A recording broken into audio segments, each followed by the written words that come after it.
በህዝብ ፊት ንስሐ ተውበት መግባት ፈልጋለሁኝ። የጋራ ኢፍጣር እስላማዊ መንፈሳዊ መነቃቃትን ይፈጥራል ብዬ ትናንትና ከሁለት በላይ ቪዲዮዎችን ሰርቻለሁ። ነገር ግን መግቢያ ላይ በቪዲዮ ያሳያችሁትን ነገር ሳይ አና በሪኡን ምን ሀዚ ያኒ ከእንደዚህ አይነት ስርዓት ነፃ ነኝ። እንደዚህ አይነት የሚያደርጉ ከሆነ ስለ የጋራ ኢፍጣር ምንም አይነት ቪዲዮ አልሰራም። እኔ የጋራ ኢፍጣር የማቀው እንደ ሙስሊም አንድ ሰው ጾሙን ሰብሮ መግቢርን ሰግዶ ወደ ቤቱ ይበተናል እንጂ እንደዚህ የዝንጀሮ መንጋ ተሰብስበው የሚጨፍሩ ሴትና ወንድ ቪዲዮ የሚቀርጽ አለ። እኔ ሴቶቹ ማለት ነው እዚህ ውስጥ ገብታችሁ የሆነ ሰው ተዋውቃችሁ ተጀናጀናችሁ ልትጋቡ ትፈልጋላችሁ? ሙሐረም አለይኩም ያኒ አታፍሩም? ትንሽ በእንደዚህ አይነት ሁኔታ ወንድ ፍለጋ ነገ ጧት አስረግዙ ሁለት ልጅ አስወልዱ ትቶች ነው የሚሄደው። ቢሆንም እንኳን በዛ ላይ ቀድሞ ተጀናጅ ነው። በዛ ላይ ከጋብቻ በፊት ነው ይዞ ወደ ዝሙት የሚወርደው።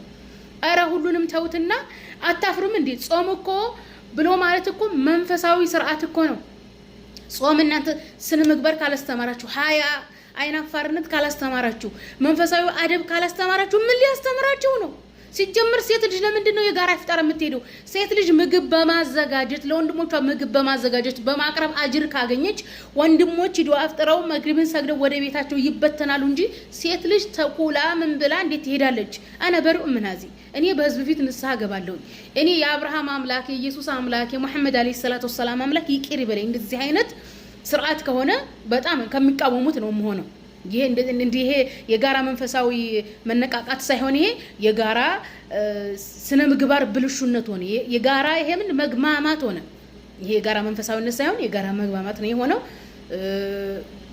የህግ አስከባሪ ስርዓት አስከባሪ ከኢፍጣር በኋላ መበተን አለባችሁ የሚል ህግና ስርዓት ካላወጣችሁ በስነ ስርዓቱ ማታዘጋጁ ከሆነ የጋራ ኢፍጣርን እንደዚህ አይነት ነገር አያስፈልገንም። ለዚህ እኮ ነው ከሀበሻ ሙስሊም የአረብ ክርስቲያን ይሻላል ነው። የአረብ ክርስቲያኖች ክርስቲያንን ይላሉ እንጂ ከሙስሊሙ ማህበረሰብ ጋር አብረው ከመኖራቸው የተነሳ በቃ ስነ ምግባራቸው ሀያአቸው ሙስሊም ነው የሚመስለው። በሚገርም ሁኔታ በጣም ነው የሚገርመኝ። አረብ ሙስሊም ግን የአጀብ ሙስሊም ግን በቃ የዝንጀሮ መንጋ በጣም ነው የሚያስጣለው። በጣም ጌታዬ ይቅር ይበለኝ፣ ይቅር ይበለኝ። እንዴት እንደሚያሳፍር እንዴት እኔ ቤተሰብ የላቸውም ሴቶቹ።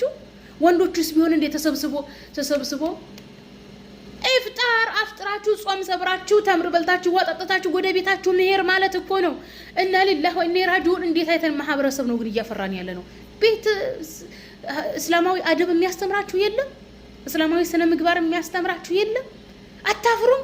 አዑዝ ቢላህ ምን ሸይጣን እንዴት እንደሚያስጠላ እናንተ። ጌታዬ ሆይ ይቅር በለኝ። ንስሐን እኔ በህዝብ ፊት የገባሁትን ንስሐ ተውበት አንተ ተቀበለኝ።